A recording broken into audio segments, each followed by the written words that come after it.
al-wala dan al-bara. Siapa yang kita berpihak, siapa yang tidak kita perlu berpihak. Dalam hal ini kita mengambil salah satu contohnya adalah orang-orang munafik.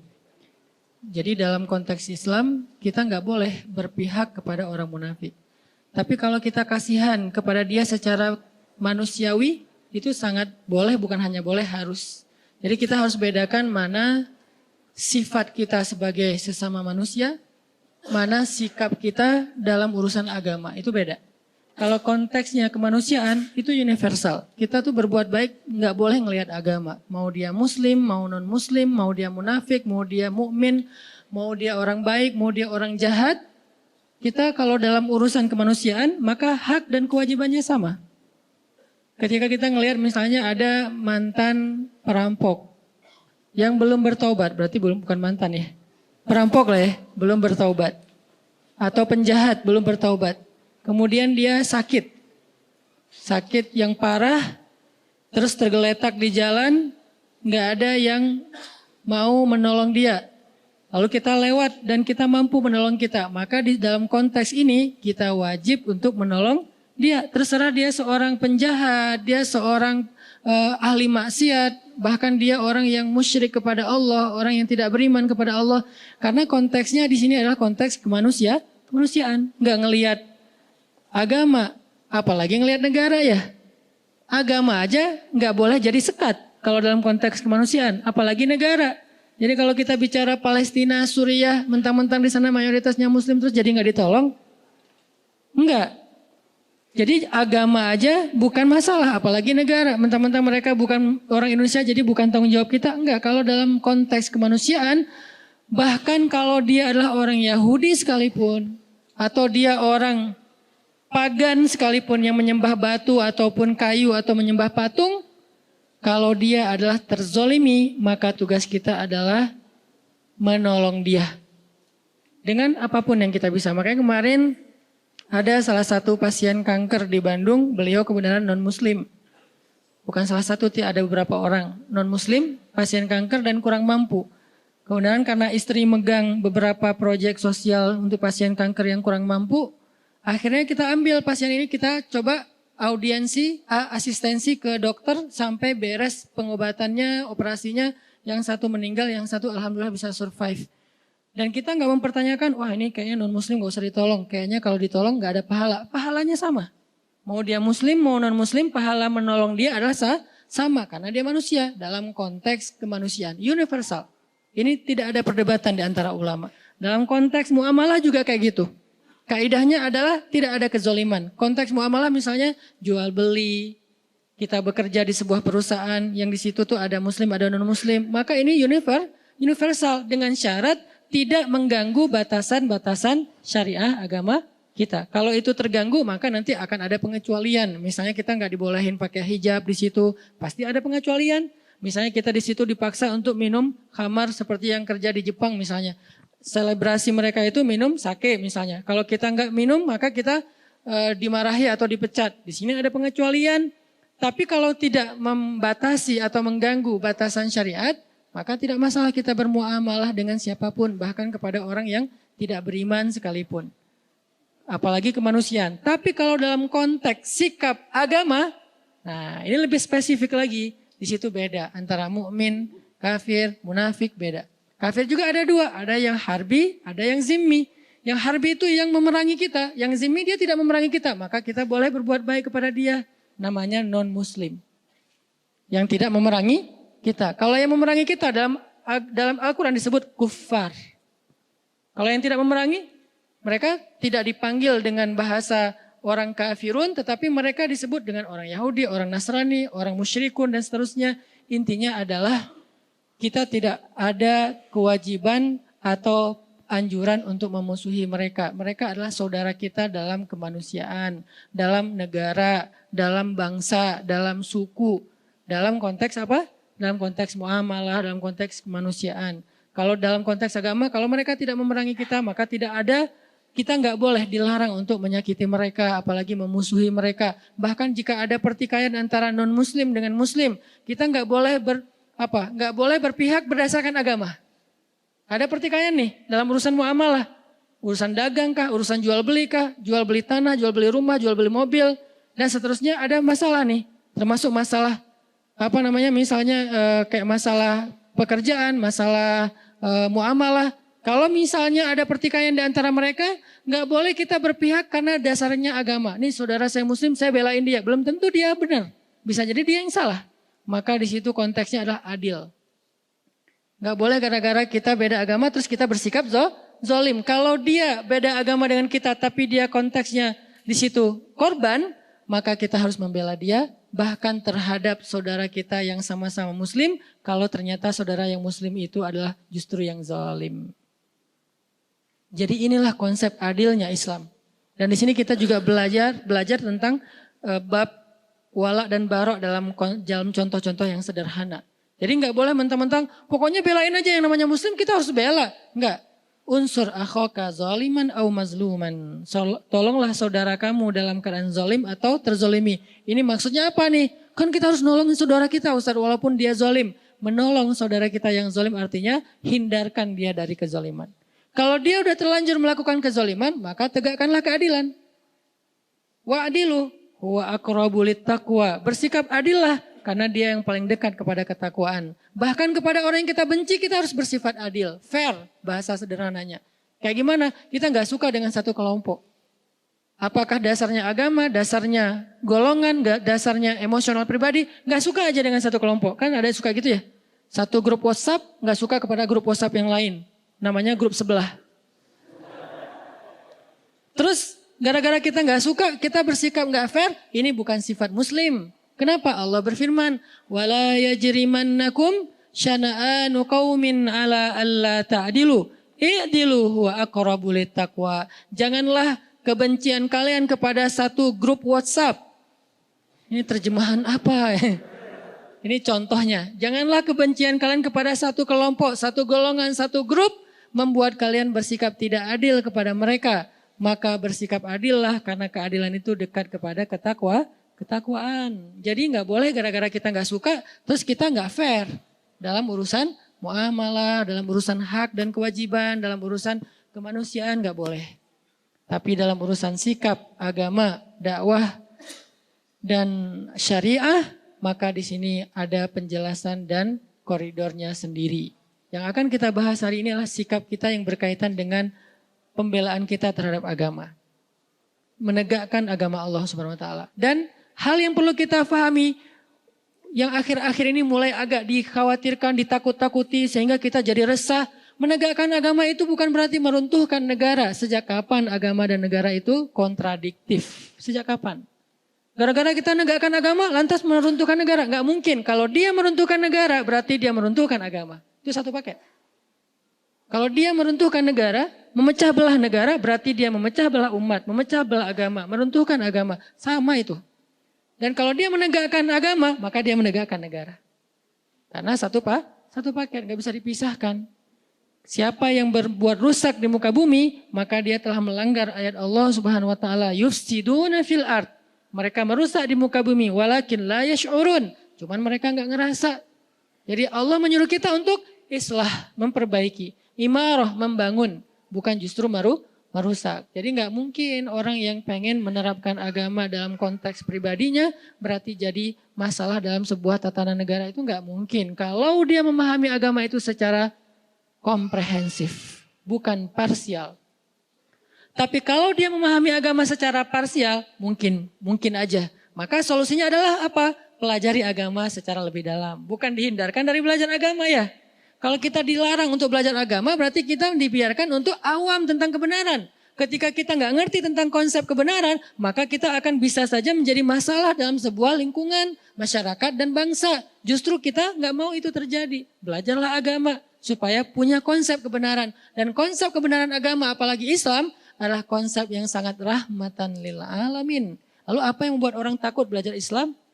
Kalau setelah belajar Islam dia menjadi rahmah bagi alam semesta. Sekarang kita buat program dakwah lingkungan, yaitu dengan less waste. Itu adalah syariat Islam. Jangan berpikir less waste itu hanya masalah isu lingkungan, isu climate change dan segala macam. Bukan. Ini bukan masalah lingkungan, bukan masalah alam, bukan masalah ozon, ini masalah agama. Sehingga ketika ini saya coba presentasikan kepada para ustadz-ustadz bangun negeri, mereka semuanya sepakat ini tuh masalah agama. Lalu saya tanya, kenapa dakwah nggak pernah mengangkat isu ini? Oh ya, kita baru ngeh sekarang. Ya udah yuk kita angkat isu ini, isu lingkungan. Biar orang lihat Islam itu bukan cuma narasi ibadah. Islam itu bukan cuma sholat 5 waktu, walaupun itu wajib dan tidak ada perdebatan tentangnya. Tetapi dia belum komprehensif, dia masih parsial. Terlalu zoom in-nya kedekatan. Coba zoom out lagi deh. Ketika kita zoom out tentang Islam, kita akan melihat hal-hal yang lain yang luar biasa tentang Islam. Makanya kalau kita pengen menjadi solusi bagi bangsa, pengen jadi kebaikan bagi bangsa, bahkan bagi manusia, bahkan bagi alam semesta, maka belajarlah agama. Makanya kita perlu belajar tentang sifat munafik agar kita tidak terjebak di dalam sifat ini. Saya nggak tahu mungkin suatu saat di antara teman-teman yang hadir sekarang akan jadi pejabat kah suatu hari nanti? Akan jadi seorang penguasa kah? Mungkin di sini ada yang calon presiden tahun 2000 sekian yang kita nggak tahu ya. Tiba-tiba presiden 2050. Ustadz saya dulu mah jamaah latif. Wah Masya Allah ya. Kan kita nggak ngerti kan. Jadi ketika nanti antum diberikan amanah kekuasaan oleh Allah. Baik itu dalam bentuk jabatan maupun dalam bentuk eksistensi di tengah-tengah masyarakat. Public figure. Maka kita jangan sampai tanpa sadar terjebak mengambil sikap orang munafik. Dan itu bahaya banget. Dan saya yakin semua kita akan jadi pemimpin. Terutama yang di depan. Minimal pemimpinnya si dia. Ya. Kita memimpin keluarga dengan sikap orang munafik bahaya. Apalagi memimpin masyarakat, lingkungan, sosial, jangan, bahaya. Memimpin masjid aja, kita harus tahu dulu mana wala dan mana barok. Kalau enggak kacau. Memimpin RT, RW. Nah balik lagi kepada pembahasan tentang Al-Baqarah dan Al-Munafikun. Al-Baqarah dan Al-Munafikun. Ini rata-rata kalau kita baca di Al-Quran suratnya itu semuanya atau hampir semuanya surat Madaniyah. Rata-rata surat yang membahas tentang orang munafik itu surat Madaniyah. Apa arti surat Madaniyah? Atau ayat Madaniyah? Sebagian besar jawabannya surat dan ayat yang turun di Madinah. Gitu? Ternyata bukan. Surat Madaniyah bukan surat yang turun di Madinah. Surat Madaniyah surat yang turun setelah hijrah. Ayat Madaniyah bukan ayat yang turun di Madinah. Tapi ayat Madaniyah ayat yang turun setelah hijrah. Kalau dia turun di Mekah tapi setelah hijrah namanya Madaniyah, bukan Makkiyah. Jadi bukan soal tempat, tapi fase dakwah, periodisasi dakwah. Yang turun setelah hijrah semuanya Madaniyah. Mau dia turun di Madinah, mau turunnya di Bani Quraidah, mau turunnya di Khaybar, mau turunnya di misalnya Mekah ketika terjadi perjanjian Hudaibiyah, semuanya Madaniyah. Walaupun turunnya bukan di kota Madinah. Jadi ukurannya adalah peristiwa hijrah. Makanya hijrah ini menjadi sesuatu yang penting dan berharga dalam Islam. Sampai dia menjadi nama penanggalan dalam Islam. Tahun Hijriyah. Kenapa nggak diambil peristiwa yang lain yang besar juga? Ada Bi'sah, awal Nabi dapat wahyu. Namanya tahun Bi'sah 1, Bi'sah 2, Bi'sah 3. Sehingga kita nggak tahu tahun Hijriyah, tahunnya tahun Bi'sah. Yaitu dapat wahyu pertama. Kenapa enggak Isra Mi'raj, peristiwa yang besar kan sampai naik ke langit ketemu dengan Allah. Sehingga disebut dengan Mi'raj 1, Mi'raj 2, Mi'raj 3. Sekarang tahun Mi'raj 1400 sekian Mi'rajiyah misalnya. Kenapa enggak Mi'raj? Kenapa enggak perang Badar? Badar 1, Badar 2, Badar 3. Kenapa enggak wafatnya Nabi? Wafat Nabi 1, wafat Nabi 2. Seperti agama yang lain setelah wafatnya Nabi mereka. Kenapa hijrah? Saking pentingnya peristiwa hijrah dalam Islam yang merubah banyak hal dalam konsep dakwah. Itu kenapa kita mengangkatnya menjadi sebuah isu yang kemudian kita jadikan tren, yaitu tren hijrah. Jadi hijrah itu bukan akal-akalannya Hanan Attaqi. Hijrah itu bukan tren yang baru-baru ini muncul. Hijrah itu ada di Al-Quran, ada di hadis. Bagaimana kita takut terhadap sesuatu yang ada konsepnya di Al-Quran, yaitu hijrah. Orang yang berhijrah namanya muhajirin. Orang yang menerima orang yang berhijrah namanya ansor ya. Salah satu cita-cita kita ke depan apa? Mempersaudarakan Viking Bobotoh sama The Jack. Mempersaudarakan Aremania sama Bonek. Itu cita-cita barisan bangun negeri, para guru sekarang. Kita persaudarakan 4 supporter bola terbesar di Indonesia. Ikonnya supporter bola. Kalau berhasil mu'akhad bainal Viking wa Dejek wa baina Aremania wa Bonek, berarti dakwah ini luar biasa. Lewat apa? Lewat hijrah. Alhamdulillah dulu teman-teman motor kan lewat hijrah juga. Kita akhirnya berubah dari yang disebut awalnya orang nyebutnya geng motor, kemudian menjadi ormas. Di dalamnya ada divisi dakwah. Kemudian kita belajar Islam bareng-bareng. Kemudian banyak yang bertobat. Kemudian akhirnya gerakan teman-teman dari XTC, Moonraker, Brigas, GBR ngapain? Jadi panitia taklim, kan bagus kan? Mana ada sejarah teman-teman ini pernah jadi panitia taklim secara organisasi sebelum ada dakwah hijrah. Artinya hijrah ini sesuatu yang baik untuk negara kita. Banyak mengubah hal. Ke depan kita akan lihat 4 supporter bola untuk bersaudara. Setelah bersaudara jadi apa mereka? 1 jadi muhajirin, 1 jadi ansor. Siapa muhajirin, siapa ansor? Yang tandingnya tandang muhajirin. Yang tandingnya kandang ansor. Nanti ketika muhajirin yang tandang datang ke kota lawannya disambut dengan Tola al-Badr. Kan seru ya? Kebayang gak nyambut Dejak di Padalarang gitu ya. Mereka datang bertruk-truk gitu disambut di Padalarang. Tola al-Badru alaina. Wah, saya di depan tuh pakai mic. Vokalisnya saya sama Ebit Tola al-Badru alaina. Itu perilaku ansor. Bukankah itu kebaikan? Berarti hijrah teh. Gara-gara ada hijrah, ada muhajirin, ada ansor. Terus apalagi perilakunya? Ansor yu'thiruna ala anfusihim walau kana bihim khasasah. Mendahulukan muhajirin daripada dirinya walaupun dia butuh kepada sesuatu itu. Silakan teman-teman Dejak masuk duluan, kita belakangan ke stadion. Masuk. Udah selesai, udah ansor masuk. Teman-teman Viking Bobotoh masuk. Di dalamnya saling mendoakan kebaikan. Semoga kalian menang. Enggak, kalian aja yang menang. Kan seru ya? Ini nih baru namanya hijrah. Itu tuh cita-cita saya banget dari dulu. Pelan-pelan saya membangun network, membangun basis sosial, membangun bargaining supaya punya agreement yang cocok dengan level-level tertentu. Pelan-pelan sekarang masuk. Alhamdulillah teman-teman di Jakarta mulai dekat dengan Bung Ferry. Di kita di sini ada Mang Yana.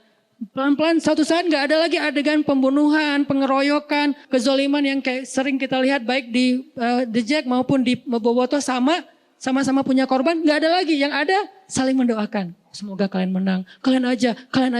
Akhirnya rame lagi gara-gara itu ya. Saling mendoakan kebaikan. Ternyata gara-gara saling mendoakan, fair, nggak ada yang menang. Seri. Asal tanding di sini seri. Asal tanding di Jakarta seri. Yang lain baru kita doakan yang berbeda. Artinya kayak luar biasa gitu. Nanti pas pulang dianterin, dikasih bekal, bawain apa misalnya. Sebutlah oleh-oleh Bandung, khas Bandung gitu kan ya. Buah-buah yang ranum atau apalah gitu kan. Bawain peyem kayak apalah. Bawain bala-bala, banyakin cengeknya. Kasih kan biar gregetan gitu kan. Wah Masya Allah. Karena saya makan bala-bala gak ada cengek, gak ada rasanya. Pas kita ke Jakarta dibawain apa, ondel-ondel atau apalah sama teman-teman. Ini semuanya adalah karena hijrah. Itu tuh goal dari program hijrah kita, bukan sekedar ngaji. Ngaji ini adalah cara kita untuk mengupgrade kapasitas spiritual dan wawasan. Tapi praktek sesungguhnya dari hijrah itu adalah behavior, perilaku kita. Baik itu perilaku personal maupun perilaku sosial. Perilaku sosial itu tadi mu'akhad, persaudaraan antara kita. Dan itu udah terjadi di Bandung dengan ikonnya anak-anak motor. Itu bukti bahwa hijrah itu ternyata solusi untuk bangsa. Kenapa kita malah takut? Aneh kan? Logikanya harus kita asah lagi nih. Dengan apa mengasah logikanya? Dengan Al-Quran, dengan hadis Rasulullah SAW. Berarti kalau ini menjadi solusi untuk bangsa, berarti Rasulullah itu orang yang sangat berjasa bagi bangsa kita. Karena Rasul yang udah ngajarin tentang konsepsi hijrah ini kepada kita, yang konsep itu lalu saya convert, saya terjemahin bersama dengan para guru untuk menjadi program sosial. Berarti Rasul berjasa banget. Rasul berjasa untuk kita sejak dulu. Nanti berjasa lagi di padang mahsyar. Kita pikir udah selesai urusan kita sama Nabi. Belum selesai. Satu-satunya urusan dengan manusia yang dibawa sampai ke akhirat, itu cuma Nabi loh. Kita dengan pasangan kita aja udah beres. Memang sehidup semati, tapi tidak sehidup lagi. Sehidup lagi udah pisah. Ketemu lagi di surga ya kalau masuk surga dua-duanya. Kalau salah satu di surga yang salah satu di neraka, na'udzubillah min dzalik, maka dia akan dipasangkan lagi dengan pasangan yang sesuai dengan dia. Na'udzubil, kan gak rela banget ya. Udah di neraka, terus dia selingkuh gitu kan ya. Jangan sampai. Makanya Kalau dua-duanya di surga, balik lagi bareng. Makanya Rasul itu berjasa untuk kita bukan cuma di dunia teman-teman. Sampai di padang mahsyar. Satu-satunya manusia yang teman-teman bisa lihat di YouTube beberapa booster saya tentang Rasulullah yang paling sibuk di akhirat. Yang paling sibuk mengurus orang lain itu cuma satu orang. Nabi Muhammad SAW. Yang lain semuanya ngurus diri sendiri. Semuanya berlaku kalimat kullum ri'im minhum yawma idzin sya'nun yughnih. Semua orang pada hari itu sibuk dengan urusannya sendiri-sendiri. Illa Rasulullah SAW yang sibuk dengan urusan umatnya.